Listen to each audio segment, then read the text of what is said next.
So a lot to get to this morning, Willie, including how we're back to exactly kind of where we were with the Strait of Hormuz. Yeah, that's right. After nearly 40 days of fighting now, the United States and Iran have agreed to a 2-week ceasefire. President Trump announced the agreement on social media last night, just about an hour before his self-imposed deadline for Iran to come to a deal or face the obliteration of its infrastructure and, in the president's words, its whole civilization.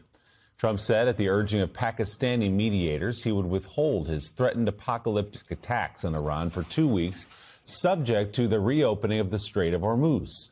Iranian officials accepted the ceasefire, with the foreign minister there saying passage through the strait would be possible via coordination with the Iranian military. The pause now buys both sides some time to try to reach a permanent end to the war. Israel, meanwhile, agreed to suspend strikes on Iran, but is insisting the ceasefire does not include Lebanon, issuing an evacuation order for a southern city there just this morning.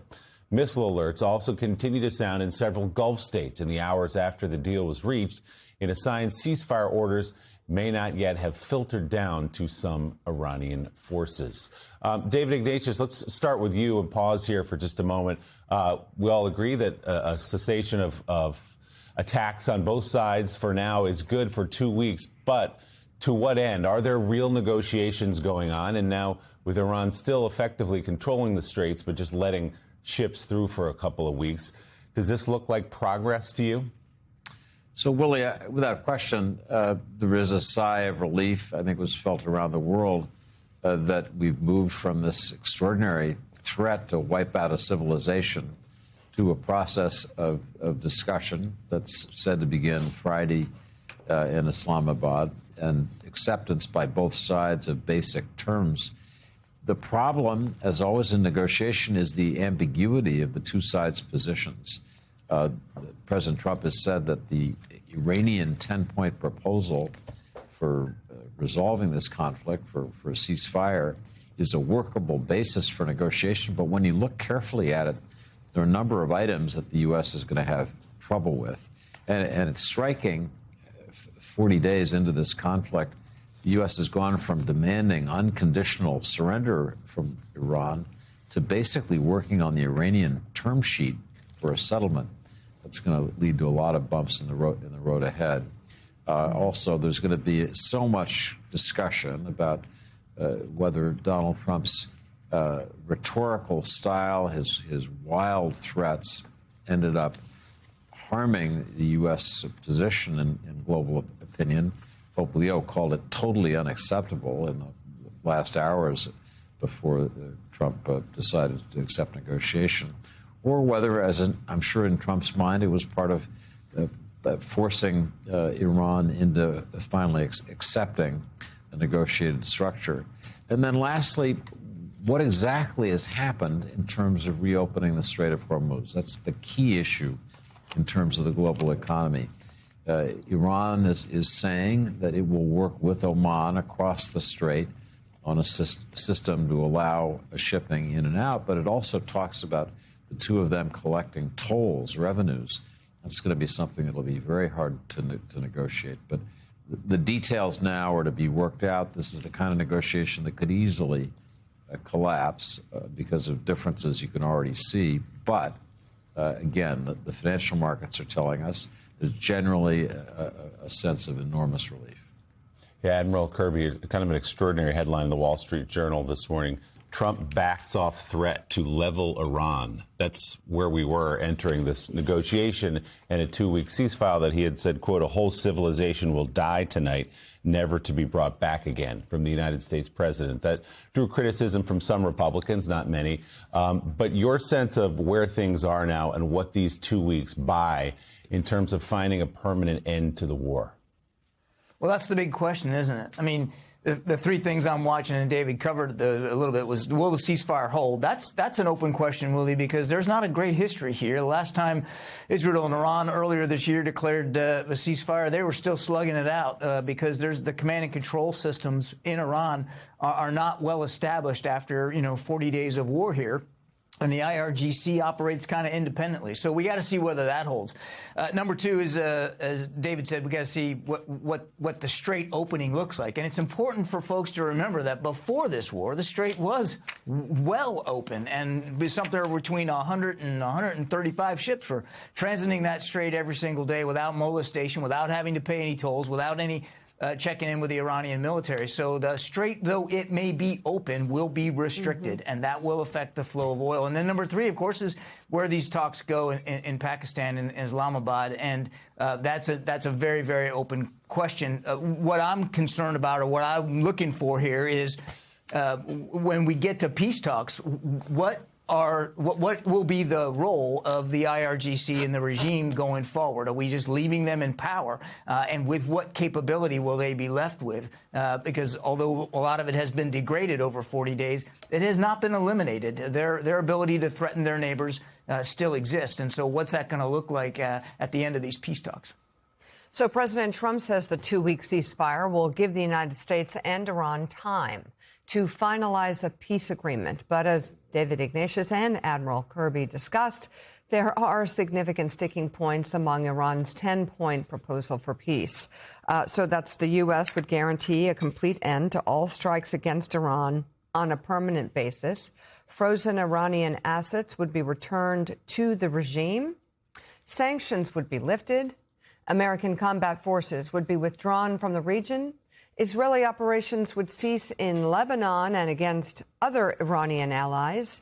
Iran and Oman would collect fees from passing cargo ships to help rebuild, and the United Nations would pass a binding resolution affirming those details. Still, a significant unanswered question revolves around the status of Iran's nuclear program, and those details are not clear. What do you make of this plan and how acceptable it might be? Well, there are some real sticking points. Also, in the Farsi version of this, in the language in Iran, there is mention of keeping some uranium enrichment capabilities, which President Trump has said is a no-go. So there's clearly work to do this weekend. And there's also, of course, the fact of the matter, the Strait of Hormuz, as just mentioned, was prior to this conflict open, and ships used it. And what is at the without a toll, without overseers, right? And without this outcome, at least for now, Iran has increased their control over the Strait of Hormuz and has now learned that if they can turn that spigot on and off, that gives them an extraordinary amount of leverage over the world's energy supply and, of course, the United States. So that is these are significant obstacles that still need to be cleared, even as the ceasefire now starts. And David French, let's talk a little bit about how we got here. The president's posting yesterday morning, we dealt with it in real time on air, should not be glossed over here. The language there was, a war crime. It threatens war crime. It threatened genocidal-like behavior. It is the kind of language, as I said yesterday, associated with the monsters of history, to wipe out a civilization. That's simply not how presidents speak. That's not how leaders of democracies speak. Now, Trump aides say, well, that was part of the plan, the art of the deal. There was that kind of bellicose language that got Iran to the table. Perhaps that's true, perhaps not.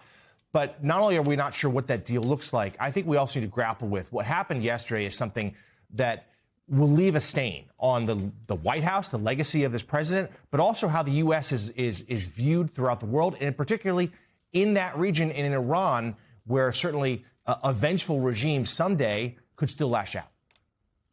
Yeah, I'm going to use a phrase that was popularized after World War I to distinguish the tactical brilliance and courage of service members from the absolute failure of strategic leadership by the political leadership. And that phrase, and a lot of folks who are listening or watching will be familiar with it, is lions led by donkeys. And what that means is you have a military here, a United States military that is tactically brilliant, that has accomplished remarkable things in its missions. Particularly, we saw this incredible rescue over Easter weekend of a downed pilot deep in Iran. Just a remarkable accomplishment by the military. But all of that tactical brilliance has been in service of a man who's unstable, who's unhinged, who had no real strategic vision, obviously, given all of the different contradictory war aims he's announced and war objectives that he said have been achieved or not achieved. And then it culminates in this, what is truly a horrible episode. And I don't want to hear a single person say oh, don't pay attention to this. This is just a negotiating tactic. The man wasn't just threatening war crimes. The man was threatening actions that have constituted the basis of allegations that Russia has committed crimes against humanity in the nation of Ukraine. He is promising an infrastructure campaign, arguably even more comprehensive and more deadly than what Vladimir Putin has tried against Ukraine. This is a stain on the United States of America. It's an absolute stain. And then to end it with this 2-week ceasefire, which the world is rightfully breathing a sigh of relief, but it never should have been in this position to begin with. And the terms of that ceasefire seem to be completely up in the air. Monitoring it overnight, you could see there was no consensus about what the terms were, how this was going to be worked out. And everyone's right.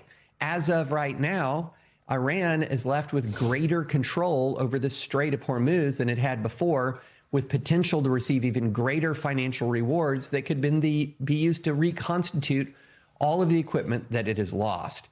So right now, the American people should be demanding answers through Congress from this president. How do we reach a point where an American president in charge of the American military seems to be on the verge of ordering them to commit some of those clearly obvious war crimes in modern history? That's what we were facing. And we should not sugarcoat any element of this, because at the very last moment, the order was not given, that this unbelievably unlawful order was not given. And now we're left in a state of total strategic ambiguity, where Iran, weirdly enough, could come out of this in a stronger geostrategic position in spite of all of the damage done to its military than it had before. This is a stunning development. Sam Stein. Well, I mean, I would just further that, right? This was not a cost-free 4 weeks. We spent hundreds of billions of dollars. Our munitions stockpiles depleted. There are 13 service members who have died. There are thousands of Iranians who have died. A elementary school was bombed in Iran.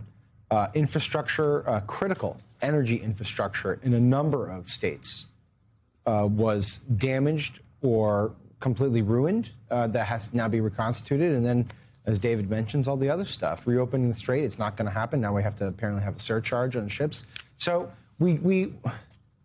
I go about the stuff, and I know people like to pile on Trump in these moments and say, well, he tacoed, and he was always going to taco. And I just think that's just the wrong framework, because it's not about chickening out. This brinksmanship, and I guess I should ask David about this, brinksmanship has real, tangible costs, real costs, substantial costs, not just over the past 4 weeks, but going forward. I mean, how do any Gulf state allies, how do they rearrange their geopolitical thinking around this? How are the Europeans ever going to trust us again when we said to them, you have to go reopen the strait? I mean, how does this reorient the global world in a matter of just 4 weeks? So I think this does add to new questions about American leadership. I think European and Asian countries will come away relieved at what we hope will be some kind of patched together settlement, but less confident that America has a clear strategic direction. It will mean that the Arab Gulf countries, Saudi Arabia, the United Arab Emirates, Kuwait, Bahrain, will be under what will be more or less permanent threat, potential threat in coming years from Iran. Contrary to President Trump's claims that there's been a kind of regime change because there's a new cast of characters in Tehran, I look at this as regime reinforcement. Right. I mean, Iran has taken America's and Israel's best punch and is still standing, is still negotiating. The talk of unconditional surrender has been replaced. They are mocking us right now. So, and I just make one final point that many of the initial analyses kind of bumped over. President Trump affirmed that China played an important role with Pakistan, its close ally, in framing the terms of what appears to be the initial settlement proposal. That's a big diplomatic step forward for China. And we'll see in coming weeks whether China is going to be, in effect, a co-guarantor of the settlement. That would be a different world where a major conflict has a key Chinese role in settling.